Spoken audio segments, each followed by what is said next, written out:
Good manners make good first impressions. When Jack leaves the house with a lady, it's ladies first. What about manners when the bus comes? That's right, of course. Ladies first. Now, about getting off the bus. Should Jack get off first? Yes, he can give the ladies a hand. And girls, let the men help. They enjoy it.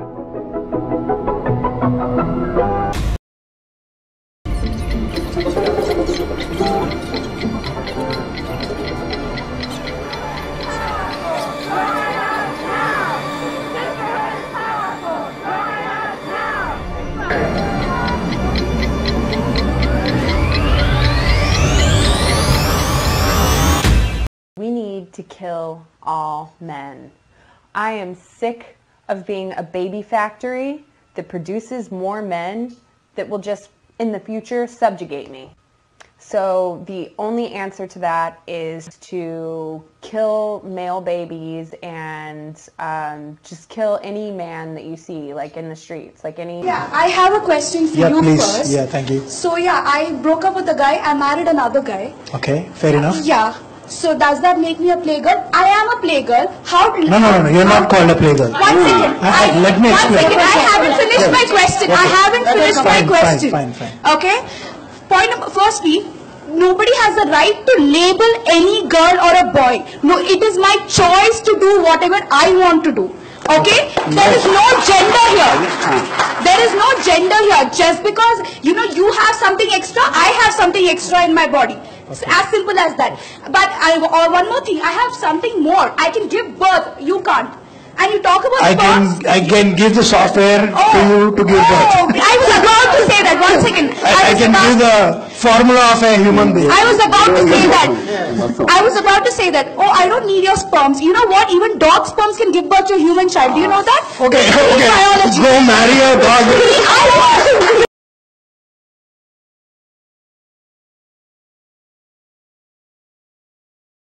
And I get come up to by this guy and his girlfriend, and we were interrupted in the middle of talking and eating, and he said, "Hey, Mia Khalifa, can I get a picture with you?" And I looked up at him and I'm like, "No, we're eating." And I said it just like that. Like it was a rude way, but it was also very rude for him to come up while someone was actively in the middle of a conversation. And after I said that, his girlfriend, who was standing next to him, grabbed him by the arm and said, "I told you that wasn't her. There's not enough on her face. Let's go, babe." And I went into the bathroom and cried, and I didn't really know how to handle it, especially because it came from a woman, and especially because I was there for business, and it was something that had nothing to do with the adult industry, and I was just very dejected and embarrassed and felt like they would never want to work with me again.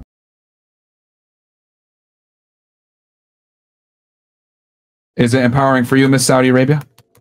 It's very empowering. Do you think it's empowering to show your body off to strangers whacking off to you? That is what is actually going on behind the screen. What someone has been through to come to the point to say, you know what, I'm not ashamed of this. If they're looking for someone who is preferring an almost virgin, they might not give two shits if a Myron is looking for them.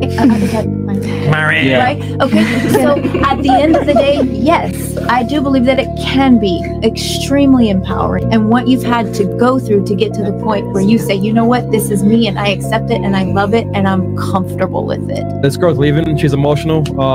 Shorty's crying.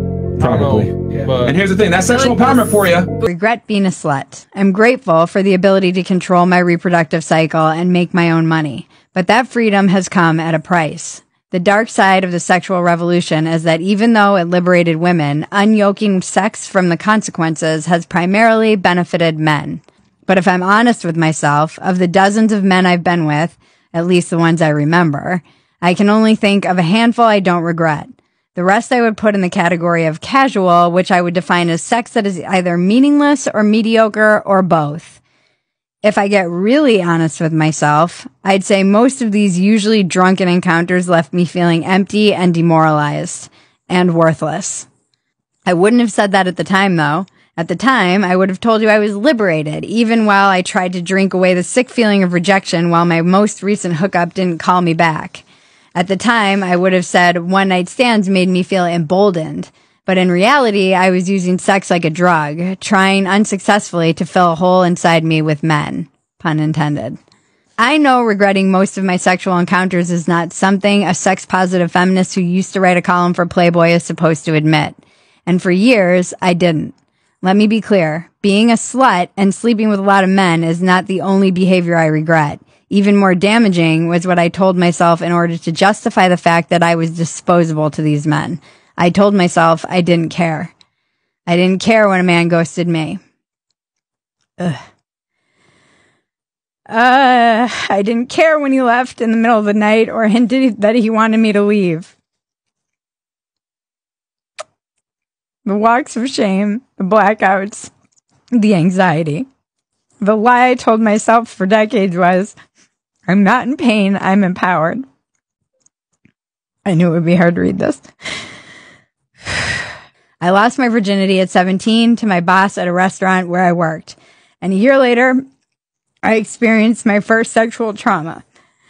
I felt damaged and dirty, and I blamed myself. Everyone responds differently to these situations. I dealt with the overwhelming shame by becoming hypersexual and promiscuous. Stupid idea, was it, to start putting things out about we don't need men?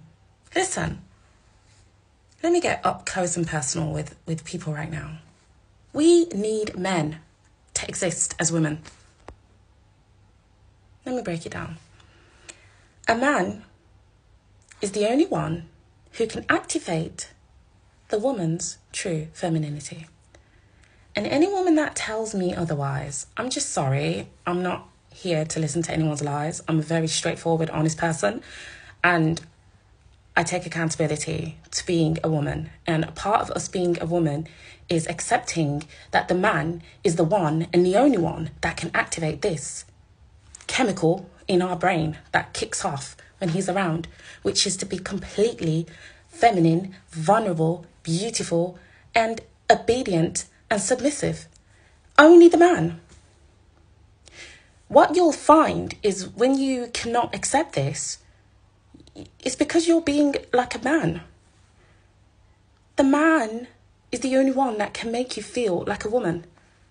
So don't sit there and lie, please, anyone. I don't want to offend anyone, but unfortunately, the truth hurts. Okay? The man is the only one that can activate the true femininity in a woman. Okay?